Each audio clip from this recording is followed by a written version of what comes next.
Hello, Dr. Shen. Thank you for joining us today and welcome. We're here to discuss your grant application to the DIPG DMG Collaborate Yes. entitled Targeting Mitochondrial Metabolism as a Novel Therapeutic Strategy for the Treatment of DMG. So, my name's Kim Walk, and I'm from the Robert Connor Dawes Foundation here in Melbourne, Australia. We are proud members of the DIPG DMG Collaborate, and I have here with me a number of our other members. And before we discuss more about your grant, I have some great news for you. I'm very delighted on behalf of the Collaborate to inform you that your grant has been successful and we are awarding you 100,000 US dollars.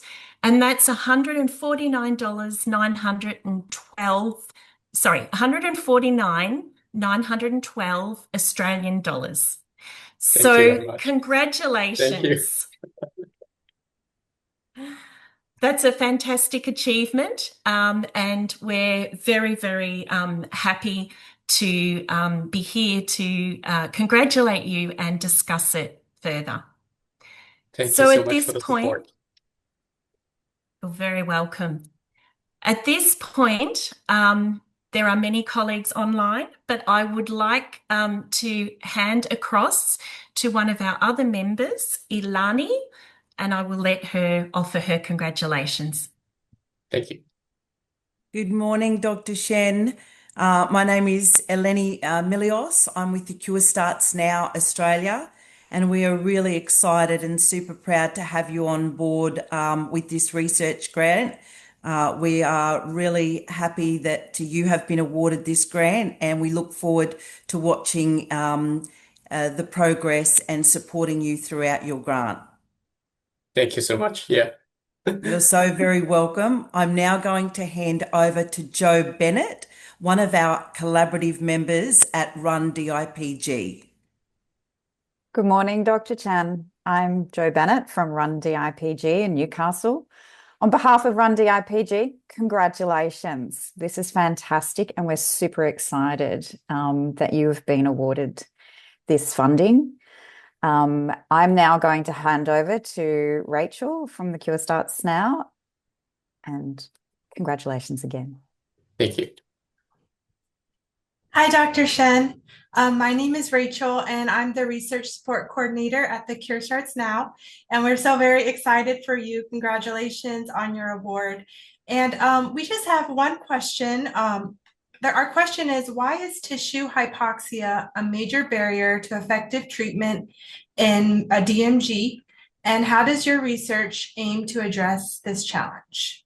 Yeah. Actually, I prepared one slide. Do you mind if I just share one slide for you guys? So yeah, thank you.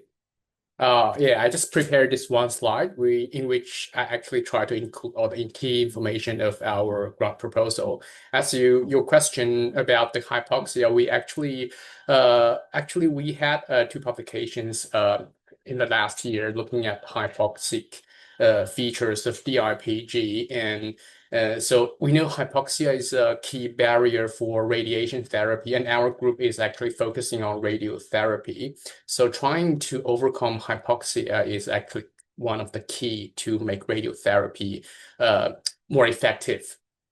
And the current project is basically trying to identify the effective drugs for DIPG treatment through the drug repurposing, so that we can use established drug to inhibit hypoxia as well as the DIPG tumor cells.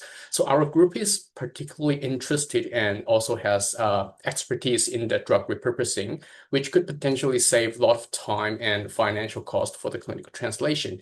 And so what we have down here was using a high throughput drug screening experiment looking at the efficacy of almost 2,000 FDA-approved bioactive compounds. And specifically, our focus was to investigate how effective these drugs are to reduce the function of mitochondria so that it can also inhibit the hypoxia, which is also the power plant of our tumor cells, I mean the mitochondria. So there are many recently published works suggesting mitochondria might be an attractive therapeutic target for the cancer treatment. So our group has, as I mentioned before, published 2 papers last year focusing on mitochondrial metabolism in DIPG tumor models. And coming back to this proposal, so what we observed was that interestingly, the drugs that are both effective in targeting mitochondrial metabolism and also reducing the DMG, DIPG cell viability, they actually share some similarities in their mechanism of action. So if we look at this schematic on the right-hand side, and pamfluridol and sertindol are 2 antipsychotic drugs, whereas berberine is a plant extract used in the traditional Chinese medicine and food supplement. So all 3 drugs actually target dopamine signaling pathway. And this finding is very interesting because the antipsychotic medication, or more specifically, the dopamine receptors, have long been known to play key roles in the tumor progression.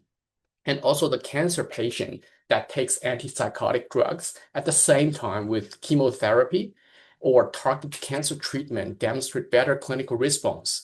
So for the patient with schizophrenia or Parkinson's disease who are treated with dopamine receptor antagonist, they all have lower risk of developing many cancer, like compared to the general population. And as we know, the ONC201 is currently being assessed in the clinical trial for DIPG, and it is also a dopamine receptor antagonist. So it's also a mitochondria inhibitor by activating the CLEAP, which is a mitochondrial protease, so that ONC201 can actually degrade the mitochondrial protein, leading to the metabolic stress and apoptosis. So all these findings actually inspired us to further investigate the 3 top hits from our high throughput screening. And more importantly, we thought it would be worth exploring the dopamine signaling pathway and mitochondrial metabolism as a unique mechanism that can be used to target DIPG or DMG. So we are really excited to actually submit this proposal to the QSTARS Now and DIPG Collaborative for a project grant, and we really appreciate the support from the QSTARS Now and the DIPG Collaborative. So that's basically what we are trying to do in this grant. Thank you. Great. It sounds very well thought out, both in the science and the strategy. So thank you so much for sharing, and we truly look forward to seeing the results.